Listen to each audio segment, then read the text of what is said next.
대박! 차 정말 좋아요.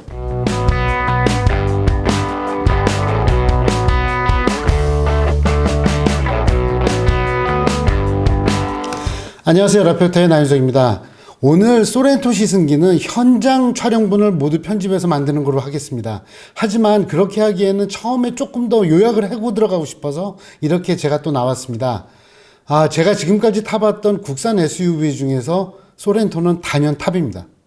팰리세이드 가격이 좀 더 싸더라도 필요 없습니다. 그리고 GV80 좀 더 익어야 될 것 같습니다. 물론 완벽한 건 아닙니다. 이제 처음 시작은 별로 안 좋습니다. 하지만 시승을 하면 할수록 정말 이 차가 얼마나 좋은 차인지, 그리고 현대가 3세대 플랫폼을 얼마나 잘 만들었는지, 그리고 그 플랫폼으로 SUV가 어디까지 갈 수 있는지, 정말 즐거운 하루였습니다. 여러분과 제 이 감상을 같이 한번 꼭 나누고 싶어서 밤새 편집했습니다. 저 편집 못하는 거 아시잖아요. 자, 지금부터 여러분과 함께 현장으로 가겠습니다. 자, 가시죠. 네, 안녕하세요. 라페오타의 나윤석입니다. 저는 오늘 여의도에 소렌토, 신형 소렌토 시승을 하러 나왔습니다. 이 코로나 바이러스 사태 때문에 이 마스크를 쓰고 있는 점 양해해 주시기 바라고요. 자, 오늘 오후에는 비가 온다고 하니까 잘하면은 소렌토의 전천후 성능을 확인해 볼 수도 있을 것 같습니다. 일단 간단히 외관을 확인을 하면서 오늘 시승을 시작하도록 하겠습니다. 자, 네, 소렌토의 앞 얼굴은 이 좀 더 커진 호랑이 그릴, 이제는 헤드라이트까지 한꺼번에 하나의 프레임으로 이렇게 하나로 묶고 있죠. 이 호랑이 그릴이 차체 폭을 넓게 해준다는 거, 이 부분에서 가장 큰 차이를 느낄 수 있을 것 같습니다. 그렇지만은 저는 개인적으로 이 앞부분의 모양보다는 옆에서 봤을 때 이 후드 라인이 조금 낮아진 것 같아서 조금 차가 좀 박력이 있지는 못한 것 같다는 생각이 들었는데, 오늘 실제로 보니까 이 제가 몇 달 전에 처음 봤을 때보다는 좀 더 디테일해서 힘을 많이 준 것 같아요. 그래서 사실 제가 이 모델에서 가장 아쉬웠던 부분은, 소렌토 하면은 사실은 이제 그 7인승 그리고 대형 SUV 리무진 같은 느낌이 있었던 그 형님차 광고에서 보여줬던 그 리무진의 느낌, 그런 느낌보다는 이제 SUV의 느낌이 더 강해졌다. 그 얘기는 뭐냐면은 이 차는 조금 더 미국적인 성향을 갖게 되었다는 뜻입니다. 그래서 차가 실제로는 길고 넓어졌음에도 불구하고 구형에 비해서 길다는 느낌이 별로 안 들어요. 그런데 어떤 이유에서 그런 느낌이 없었을까? 바로 이겁니다. 사실 이 부분은 유럽에서 프로시드 GT 같은 모델에 사용을 하고 있는 요즘의 기아의 디자인 아이콘 중에 하나입니다. 그런데 이거를 이 SUV에도 갖다가 이식을 한 거죠. 근데 그러다 보니까 어떤 현상이 일어나냐면은, 이 그린하우스 라인 전체가 좀 이렇게 하나로 쫙 이어지면은, 기존의 소렌토처럼, 그러면 훨씬 더 차가 길어 보였을 텐데 여기에서 선이 한번 잘린 것 같아요. 그래서 그 부분이 저는 개인적으로는 아쉽습니다. 자, 일단 휠 사이즈를 한번 볼까요? 휠 사이즈는 현재 장착이 되어 있는 타이어는 컨티넨탈의 크로스 X 스포츠가 장착이 되어 있고요.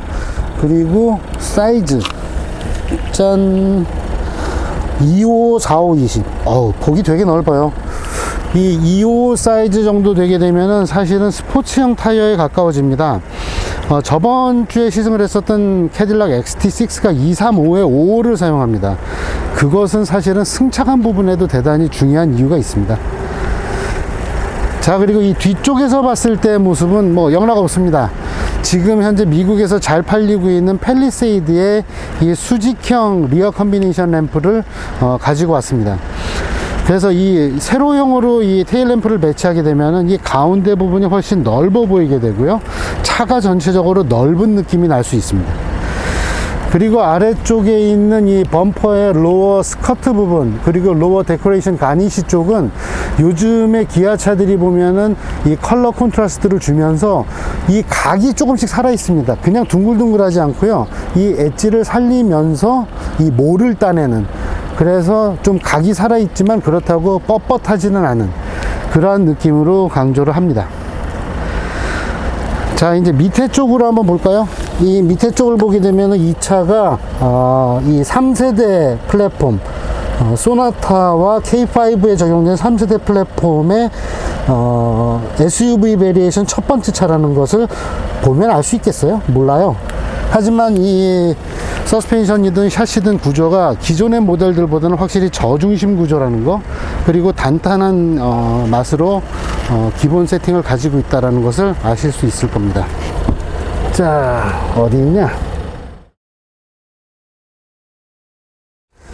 자, 여기에 스위치가 있지 않고 여기에 손잡이가 있습니다.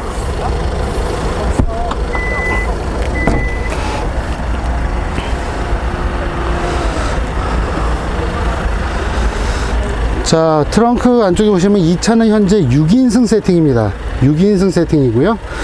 헤드레스트는 여기에서 따로 올려야 되는 방식이겠죠. 근데 이거는 이게 맞습니다. 그래야지만 뒷 시야를 가지면서도 필요할 때 7인승을 사용할 수 있기 때문입니다. 자, 이렇게 접으면 되고요. 그리고 요 매트가 이렇게 펴집니다. 이거는 뒤집어서 사용할 수 있는 방식이기도 합니다. 자, 보시면 이 뒤에는 이 젖어도 뭐 흙 같은 게 묻어도 쉽게 닦아버릴 수 있는 이 고무 표면이 있고요. 이쪽은 카페트 표면이 있죠. 그리고 이렇게 저 끝까지 손을 대서 잡기는 어렵잖아요. 그럴 때 이렇게 잡아서 당기면 쉽게 열 수 있도록 되어 있습니다. 그리고 이 바닥을 딱 열어보면은 고정이 잘 되어 있고요. 또 한 가지, 이 차는 지금 여기 빠져 있는데 이게 뒷 선반이 있어요. 뒷 선반이 있는 경우에는 선반을 이렇게 안에 고정을 할 수 있게 되어 있다는 거. 사실은 이 뒤에 이제 그 선반 이 부분이 이런 SUV든 외건이든 해치백이든 아주 골치 아프거든요. 그래서 그런 부분을 해결할 수 있습니다.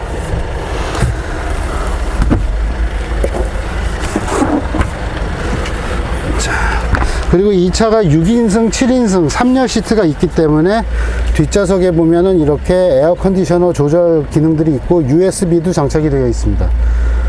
이 왼쪽에도 USB가 장착되어 있고요. 그리고 여기에서 2열 시트를 전동식으로 접을 수 있습니다. 펴는 건 아니고요. 접을 수 있습니다. 해볼까요? 네. 왼쪽 시트는 안 접겠습니다. 제 가방이 있어서. 자, 이렇게 하면은 이게 거의 풀 플랫이 되죠. 자, 그리고 다시 올릴 때는 이렇게 올리면 되겠죠. 그리고 안전벨트가 제 위치에 있도록 굳이 신경을 쓰지 않아도 되는 부분은 좋습니다. 자, 이번에는 제가 뒷좌석에 가서 한번 앉아보도록 하겠습니다.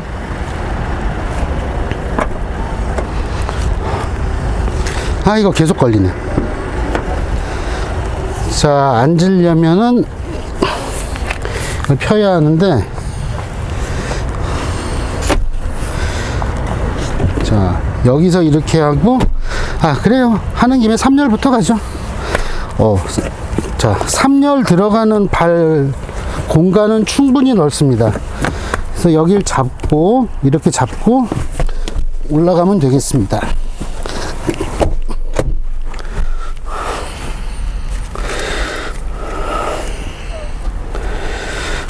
자, 3열에 앉아 있습니다. 이 3열에서 가장 큰 특징은 헤드룸 공간이 충분히 넓어요. 그리고 이 XT6만큼은 아니지만 요 쿼터 글라스 면적이 그래도 많이 확보되어 있어서 좋은 것 같아요. 그런데 하나는 여기에 트위터가 있는데 머리 아프지 않을까? 예, 공간은 괜찮습니다. 그런데 이제 역시 하나 아쉬운 거는 이 바닥 높이하고 시트 쿠션 높이의 차이가 크지 않아서 이렇게 무릎을 많이 굽혀야 된다라는 거, 이 부분이 가장 좀 거슬릴 수 있겠습니다.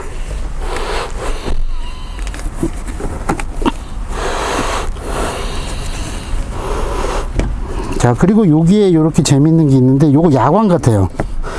여기에 비상시에 탈출할 수 있도록 이렇게 손잡이가 있습니다. 이런 부분은 대단히 좋네요. 자, 여기에서 이렇게 보게 되면은 2열 시트에 어떻게 배치가 되어 있는지. 자, 뒤에 에어 컨디셔너 조절 기능은 여기에는 따로 준비가 되어 있지 않는 것 같고요. 그러니까 결국은 투존 에어 컨디셔너에다가 3열에는 이 환기 팬의 속도만 조절할 수 있는, 송풍량 조절만 가능한, 온도 조절은 투존으로 되어 있는 것으로 판단이 됩니다. 그리고 이 센터 콘솔 아래쪽에도 USB가 하나 있고요. 그리고 저 AC 전원도 있고요. 이 등받이에 또 이렇게 USB가 있죠. 그러니까 하나, 둘, 셋, 넷, 다섯. 그리고 앞에도 한 2개 있겠죠? 7개. 시트 7개, USB 7개. 그렇습니다. 자, 이 차는 6인승 구조이기 때문에 이 가운데를 통해서 나갈 수도 있습니다. 해볼까요? 이렇게 해도 괜찮네.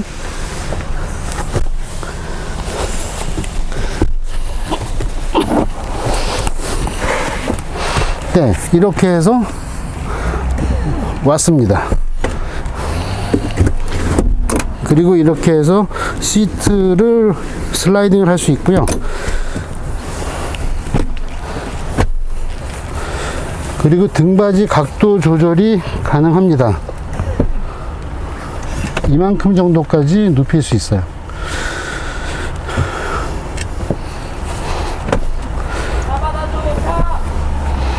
네, 2열 시트의 공간은 아주 충분합니다.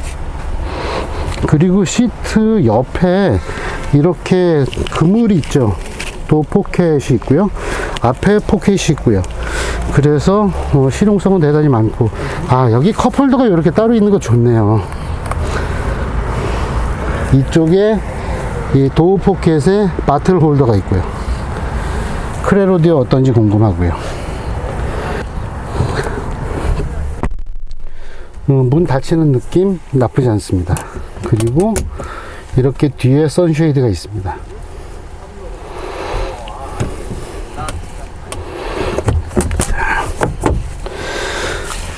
자, 그리고 앞좌석 운전석을 이렇게 보게 되면은 스티어링 휠과 그리고 앞부분에 정말 많은 하이글로시가 사용이 된 것을 볼 수 있어요.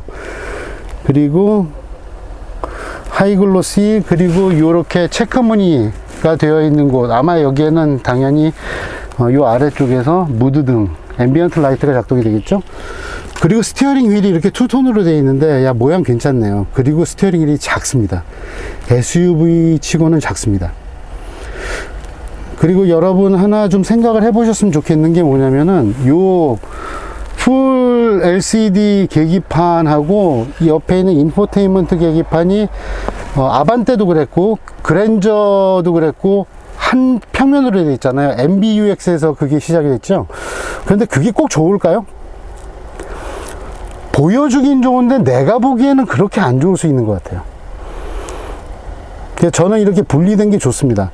왜냐하면 충분히 운전자와 인스트루먼트는 거리를 확보를 해야 되고, 그렇지 않으면 스티어링 휠 안에서 충분한 시각을 확보할 수 없고, 위쪽에서 저렇게 그늘을 만들어 주지 않으면 햇빛에 노출되어서 반사돼서 잘 안 보일 수 있습니다. 그런 면들을 봤을 때는 저는 이 디자인이 좋다고 봅니다. 그리고 제가 이 소렌토를 처음 봤을 때 야 이거 괜찮네 라고 얘기를 했었던 첫 번째, 요 환기 덕트입니다. 요 송풍구 아래 위로 나뉘어져 있다라는 모습도 아주 재밌었지만, 그것보다도 이렇게 세로로 배치를 하면서 여기 이렇게 센터 콘솔 좌우에 있는 니 가드, 그리고 이게 손잡이 역할도 하잖아요. 그 SUV에 있는 그 핸드 가드 같은 느낌 있죠. 그리고 어떤 프로텍터 아머 같은 느낌, 그런 느낌이 있어서 승용차하고 확실하게 구분되는 디자인 랭귀지를 가졌다. 그 부분이 전 대단히 좋았습니다. 그런데 저는 이 인포테인먼트 모니터는 여전히 싫어요. 꼭 이렇게 베젤을 강조했어야 했나요? 그냥 평면으로 위에다가 투명 폴리카보네이트 같은 거를 얹었으면 참 좋았을 것 같은데. 자, 그리고 이제 엔진룸을 한번 보도록 하겠습니다.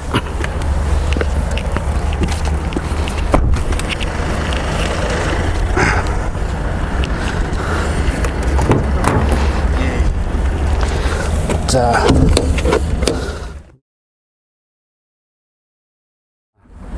어디 있을까? 여기 있다. 아, 그래도 가스 스프링이 있어서 한 손으로 되네요.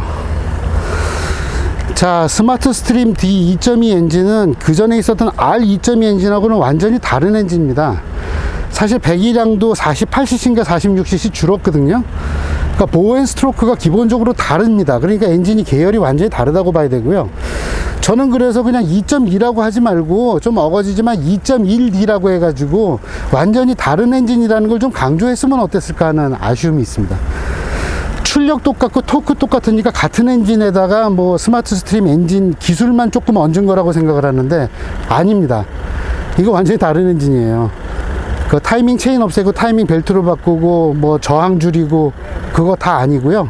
이 엔진은 정말 다른 엔진이니까 아마도 우리 살아있는 동안에는 마지막으로 보게 될 새로 개발된 엔진이 아닌가, 디젤 엔진으로서. 전 그렇게 생각합니다. 이 다음 단계로는 다 하이브리드 전기차 쪽으로 갈 거니까요. 안녕, 마지막이다. 자, 스마트 스트림 D. 이 스마트 스트림은 퍼포먼스도 중요하지만 이피션시, 사실은 그 효율성을 강조함으로써 이 엔진들이 출력도 좋지만 연비나 배출가스 부분을 개선을 하는 쪽으로 신경을 많이 쓰는 엔진입니다. 그래서 디젤 엔진 같은 경우에는 이 배출가스 후처리 장치도 중요하지만 사실은 배출가스를 처음부터 안 나오게 만드는 그런 부분에서 신경을 많이 쓸 수밖에 없었을 겁니다.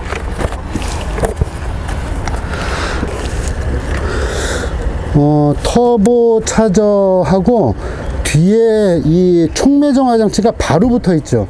그래서 여기는 지금 보면은 터보, 카탈리스트 컨버터, 그리고 매니폴드, 이것이 하나의 카드리지 형태로 모듈로 설계가 되어 있습니다. 그래서 배출가스의 상류 쪽으로 이 카탈리스트 컨버터가 가까이 올수록 배기 온도가 높기 때문에 배기가스를 정화하는 능력이 높아지는 건 사실이고, 최대한 끌어올리려고 하는데 결국은 이렇게 가운데 파이프가 거의 없어지는 그러한 형태로 발전을 하게 된 겁니다. 그 다음은 안 보여요. 하여간 지금 현재로서는 디젤 엔진 치고는 가능한 한 다 끌어올려서 묻혀놓은 것을 볼 수가 있습니다. 그리고 이제는 겉으로만 보시면은요, 이 커먼 레일 디젤 엔진하고 직분사 가솔린 엔진하고 구조가 거의 똑같습니다. 그런 부분 가지고 이제 구분하기는 점점 어려워지는 시대고, 토크 특성이나 엔진 특성도 거의 비슷해져 가고 있습니다. 그러니까 고성능 가솔린 찾긴 점점 어려워질 거예요. 자, 이제 이만큼만 보고 이제는 달려보면서 느낌 말씀드리도록 하겠습니다. 네, 실내 조작 부분에 대해서 말씀을 좀 드리도록 하겠습니다. 요 스티어링 휠의 파지감, 이 잡는 느낌이 대단히 좋아요. 너무 두껍지도 않고요. 그리고 크지 않아서 느낌 좋습니다. 그리고 한번 록트록을 돌려볼게요. 한 바퀴 하고서 4분의 1 조금 더, 2.5에서 2.6톤 사이. 그러면 요즘 SUV로서는 짧은 편이고, 이게 기본적으로 3세대 플랫폼 소나타 K5하고 비슷하다는 것을 여기서 알 수 있습니다. 그리고 요 계기판 모양이 지금 현재 노멀로 놓고 다닐 때는 이렇거든요. 그런데 요거를 셋업에서 바꾸게 되면은, 셋업에서 차량 하고 나면은 여기에 보면은 계기판이 있죠. 계기판에 테마 선택이 있습니다. 지금 보면 드라이브 모드 연동으로 되어 있는데 요걸 끄잖아요. 그럼 테마 A 한번 해볼게요.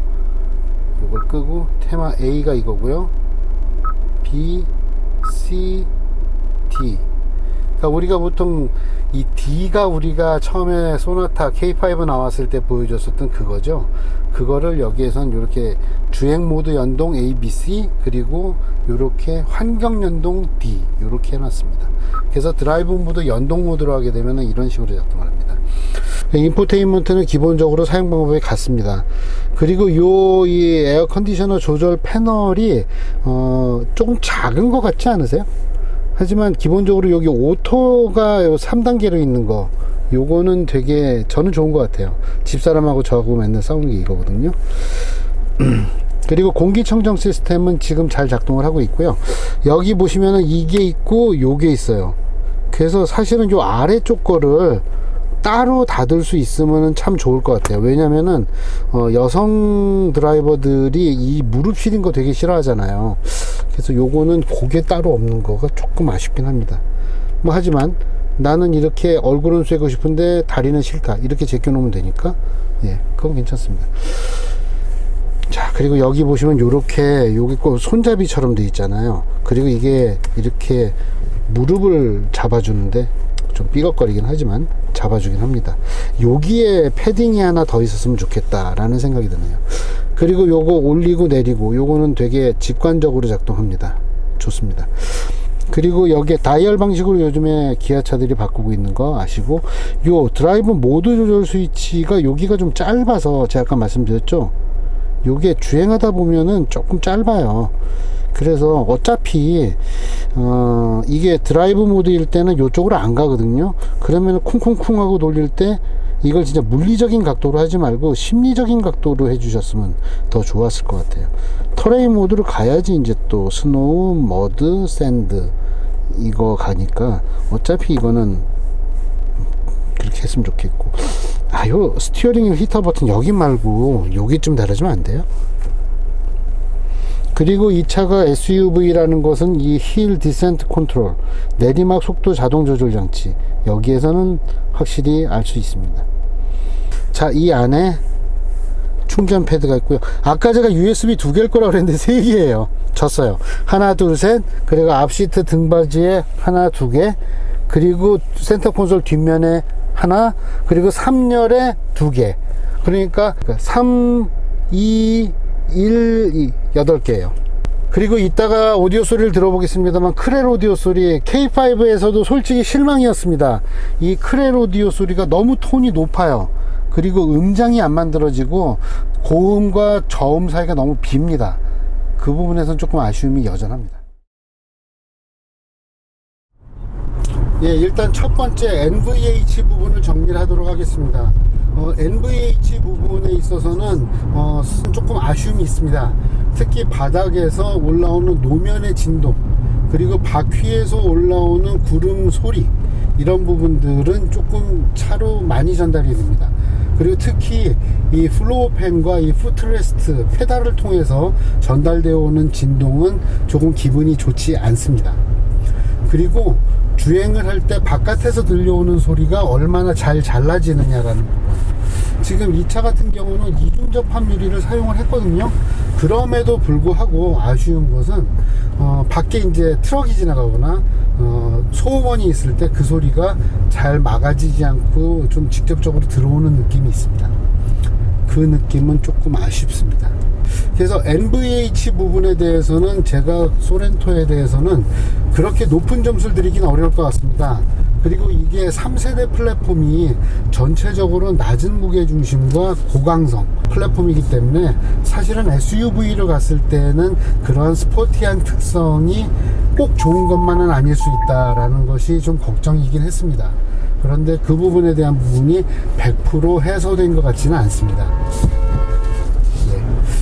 그래서 그 부분은 조금 아쉬워요.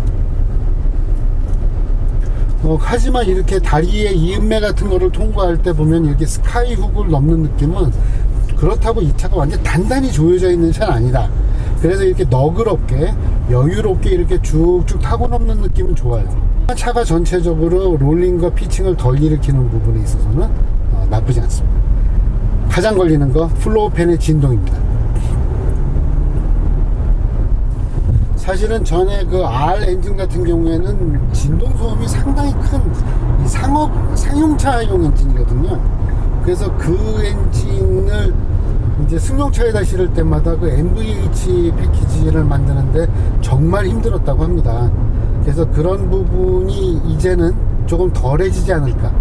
근데 그렇다고 이 차처럼 조금 덜하면 안 되지.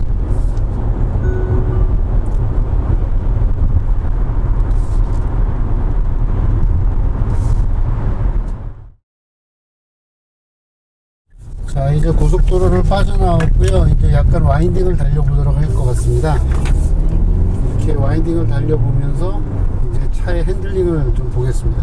아까 저희가 톨게이트를 빠져나오는데 이렇게 거의 클로버 턴이었거든요. 근데 이 클로버 턴을 돌면서 느낌이 대단히 좋았던 게, 이 차가 안 무너져요. 그리고 언더스티어가 좀 커지기는 하지만 차가 버텨요. 앞바퀴가 약간씩 이제 그립을 잃어가려고 하지만 차의 자세가 흐트러지지 않아요. 그거 되게 좋네요. 이 샤시가 기본적으로 저중심의 고강성 샤시다.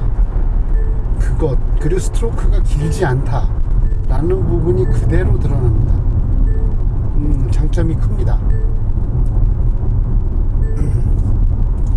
이 정도 승차감을 잡아내면서도 그 정도의 핸들링 특성 그리고 한계 특성을 만들어낸다는 거 사실은 절대 쉬운 얘기 아니거든요.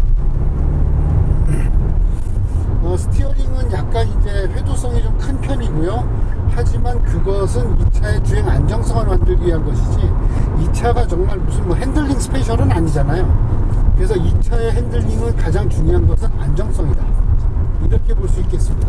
지금 바닥이 이렇게 너울져 있고 이런 곳인데 그 차가 기본적으로 자세를 잃지 않는다는 거, 이건 대단히 좋습니다. 그리고 또 한 가지 좋은 거는 이 빨래판을 만났을 때 아무래도 이게 접지력을 조금씩 잃을 때가 있잖아요. 그렇더라도 차가 뭐 갑자기 확 밀려나거나 그러지 않아요. 그건 무슨 얘기냐면은 차가 기본적으로 저는 이걸 갖다가 절대적인 물리 한계라고 얘기를 하는데 그 물리 한계 그립이 좋아요.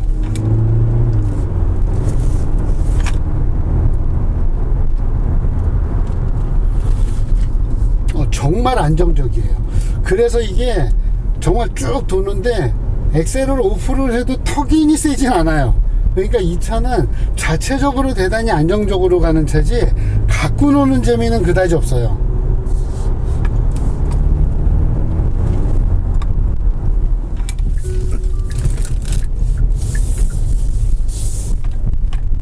그리고 스티어링은 정말 정직하네요. 이 3세대 플랫폼에서 정말 가장 칭찬하고 싶은 겁니다. 스티어링이 리니어예요. 주는 양만큼 돌려고 하고 자기가 만드는 과장이 없어요. 저는 그거만큼 좋은 드라이버와의 교감은 없다고 생각하거든요. 그런 면에서 봤을 때 대단히 칭찬해주고 싶습니다.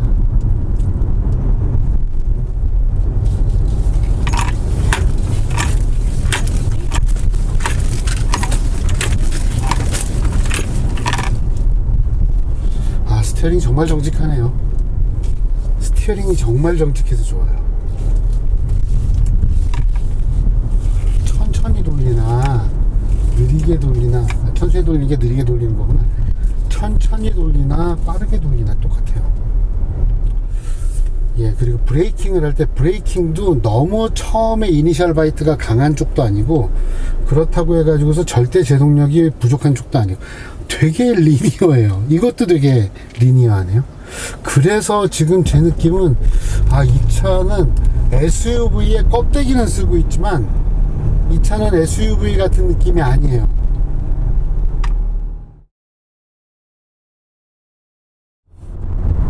일단 파워트레인에 대한 느낌을 말씀드리겠습니다. 파워트레인은 이 스마트 스트림 D 2.2 엔진은 기존 엔진에 비해서 훨씬 진동이 적어요.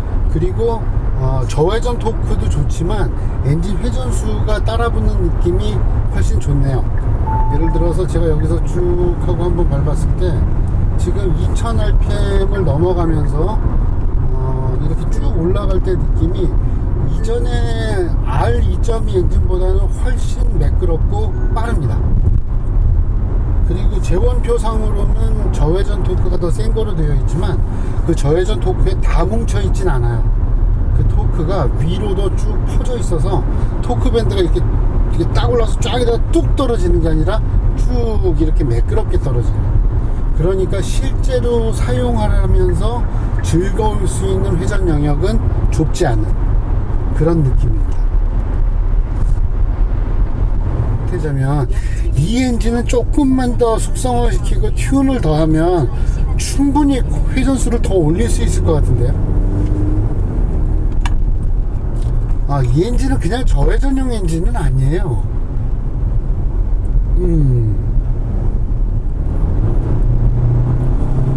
그리고 이 지금 변속기가 습식 8단 처음으로 적용된 습식 8단 변속기인데 작동하는 매너는 대단히 자동 변속기처럼 부드럽게 작동을 합니다. 그래서 위화감은 전혀 느껴지지 않고요. 괜찮습니다. 또 한 2cm만 밟으면 쉬프트 다운이 됩니다. 그런 부분은 토크를 이용해서 미는 거를 좋아하는 사람한테는 조금 민감하다 느낄 수 있겠지만, 사실은 회전수를, 이 회전을 되게 여유있게 다 하는 걸 좋아하는 이 스마트 스트림 D 엔진을 활용을 하는 방법에서는 나쁘지 않다. 그리고 엔진 브레이크 정확하게 들어가고 있어요. 지금 제가 스포츠 모드에 그냥 D 모드거든요. 그런데 딱 바로 이제 엔진이 다운시프트가 돼가지고, 변속기가 다운시프트가 돼서 3000rpm, 3500rpm까지 자기가 끌고 갑니다. 이거 변속기 되게 똑똑한데요. 그리고 토크 입력 한계도 높아요. 이 440N짜리 토크를 발휘하는 엔진을 아주 여유있게 받아내고 있습니다.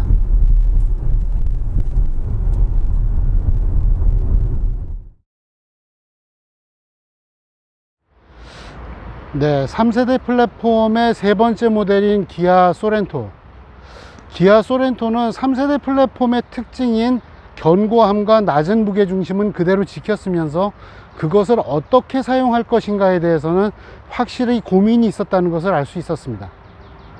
그 고민은 이 차를 스포티한 세단의 느낌에서 좀 더 탄탄한 유러피안 GT 설론의 느낌으로 다시 창조해냈습니다. 그게 무슨 느낌이냐면, 이 차는 직진 안정성과 주행 안정성이 아주 높은 차입니다. 독일 아우토반을 달리면 정말 좋을 것 같고, 와인딩을 달리는 것보다는 긴 롱코너, 고속 롱코너를 달리는 걸 좋아합니다. 그리고 승차감은 푹신하진 않지만 탄탄합니다. 그리고 이음매를 넘을 때, 과속방지턱을 넘을 때의 스카이훅의 느낌이 정말 고급집니다. 그런 느낌을 봤을 때 이 소렌토라는 차가 추구하는 방향은 산타페하고 다르다는 것을 확연히 알 수 있습니다.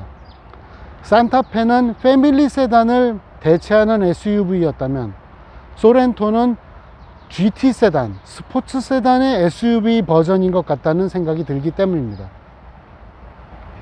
저는 처음에는 소렌토가 이 모양으로 나왔을 때 좀 아쉬워했습니다. 왜냐하면 기존 소렌토가 가지고 있었던 피플 무버, 대형 리무진형 SUV의 느낌이 사라졌다고 생각했기 때문입니다. 외형에서는 지금도 저 뒤에 보이시는 것처럼 그 D필러에 있는, C필러에 있는 가니쉬가 영 거슬립니다. 그럼에도 불구하고 주행을 해본 후의 느낌은 소렌토가 좋아질 수밖에 없었습니다.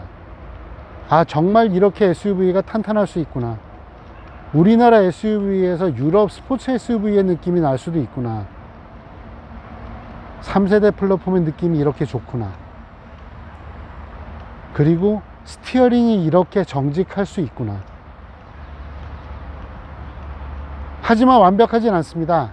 걸리는 게 두 가지가 있어요. 둘 다 소리하고 관계가 있는데, 첫 번째는 바닥에서 올라오는, 그리고 엔진룸에서 들어오는 소음과 진동입니다.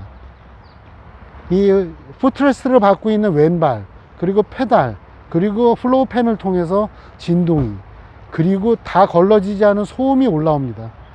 그것은 절대 기분 좋을 리는 없습니다. 그리고 또 하나, K5하고 똑같은데요, 이 크렐 오디오 시스템, 정말 좀 어떻게 해주세요. 못 듣겠어요. 소리가 너무 위쪽에 붙어 있고 가운데가 비어 있습니다. 사운드 스테이지가 잘 안 만들어집니다. 원래 크렐이 분해능이 높은 오디오 브랜드이긴 합니다. 하지만 분해를 해놓고 조립을 하지 않으면 그게 뭡니까? 자, 잡아주십시오. 오디오만 잘 되고 NVH만 좀만 더 손보면 정말 좋은 차 될 것 같습니다. 그리고 이 차 2.5 터보 정말 타보고 싶어요. 자, 지금까지 라펙터의 나윤석이었습니다.